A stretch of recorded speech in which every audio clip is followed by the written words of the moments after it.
निर्द्वंद्व विजयी हेले पाटणा ब्लॉक अध्यक्षा बीणापाणी नायक।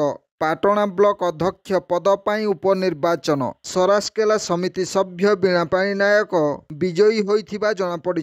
केन्दुझर जिला पाटणा ब्लॉक अध्यक्ष पद पर आज ब्लॉक सभागृह रे उपनिर्वाचन होइथिला। एथिरे भारप्राप्त ब्लॉक अध्यक्षा बीणापाणी नायक एकमात्र प्रार्थी भाव में प्रार्थीपत्र दाखल करिथिबारु निर्द्वंद्व निर्वाचित होइछंती। निर्वाचन अधिकारी तांकु निर्वाचित घोषणा करथिले। बीणापाणी नायक ब्लॉक अध्यक्ष भाव में निर्वाचित हेबा परे बीजेपी रे सामिल होइछंती। पाटणा विधायक अखिल चंद्र नायक एवं दलीय कर्मी तांकु उत्तरीय और पुष्पगुच्छ देई स्वागत करथिले।